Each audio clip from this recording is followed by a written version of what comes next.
We're nearing the end of his run as the Doctor, so let's read aloud today about William Hartnell's life and career via the Free Encyclopedia. Here we go.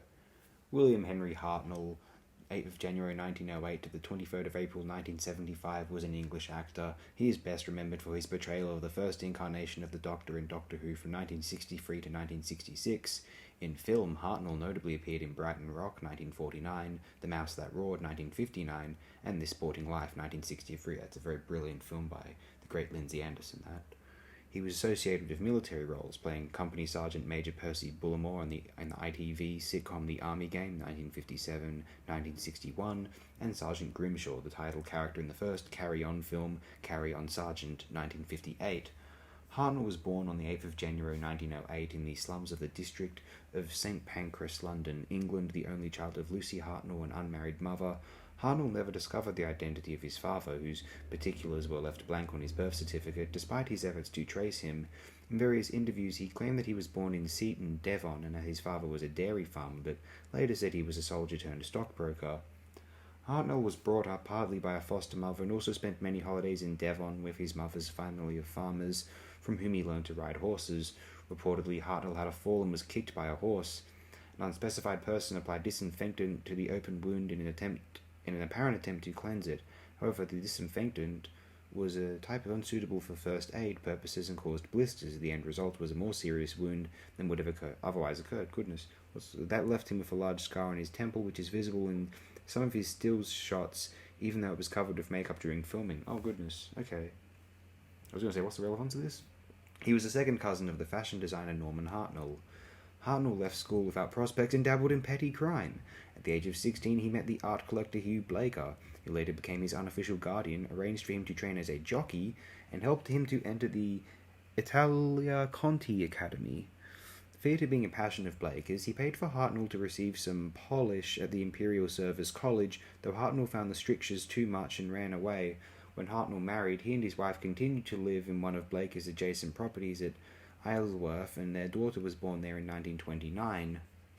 Hartnell entered the theatre in 1925, working under Frank Benson as a general stagehand. He appeared in numerous Shakespeare plays, including The Merchant of Venice 1926, Julius Caesar 1926, As You Like It 1926, Hamlet 1926, The Tempest 1926, and Macbeth 1926. He also appeared in She Stoops to Conquer 1926, The School for Scandal 1926, and Good Morning Bill 1927, before performing in Miss Elizabeth's Prisoner 1928. This play was written by Robert Neilson Stevens and E. Lyle Sweet. It featured the actress Heather McIntyre, whom he married during the following year. His first of more than 60 film appearances was in Say It With Music 1932. Radio work was also featured in his career, with his earliest known performance in a production of Chinese Moon Party being broadcast by the BBC on the 11th of May 1931. From the outbreak of the Second World War, Hartnell attempted to volunteer for the RAF. He served in the British Army in the Tank Corps, but he was invalided out after 18 months as a result of a nervous breakdown and returned to acting. In 1942, he was cast as Albert Fosdyke in Noel Coward's film In Which We Serve. He turned up late for his first day of shooting, and Coward berated him in front of the cast and crew for his unprofessionalism, made him personally apologize to everyone, and then sacked him. Michael Anderson, who was the first assistant director, took over the part and was credited as Mickey Anderson. Wow. Hartnell continued to play comic characters until he was cast in the robust role of Sergeant Ned Fletcher in The Way Ahead, 1944. From then on, his career is defined by playing mainly policemen, soldiers, and thugs. This typecasting bothered him, for even when he was cast in comedies, he found he invariably played the heavy. In 1958, he played the sergeant in the first Carry On comedy film, Carry On Sergeant. He appeared as Sergeant-at-Arms of Grand Fenwick Will Buckley, another military character, in the film The Mouse That Roared, 1959, which starred Peter Sellers, and he played a town councillor in the Bolting Brothers film Heavens Above, 1963, again with Sellers. His first regular role on television was as Sergeant Major Percy Bullimore in The Army Game in 1957. He left after the first season and returned for the final season in 1961. Again, although it was a comedy series, he found himself cast in a tough guy role. He also appeared in a supporting role in the film version of This Sporting Life, 1963, giving a sensitive performance as an aging rugby league talent scout known as Dad.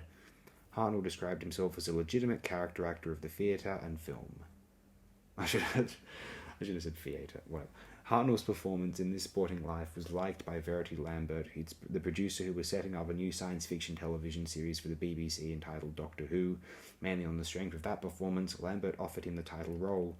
Although Hartnell was initially uncertain about accepting a part in what was pitched to him as a children's series, in part due to his success in films, Lambert and director Waris Hussein convinced him to take the part, and it became the character for which he gained the highest profile and is now most remembered. Okay, so this upload got blocked as a result of the runtime of William Hartnell's biography being spoken aloud, amounting to too much of the episode. So here with the second half of this biography in the part 4. Sorry about that, but at least we get to pad out the runtime.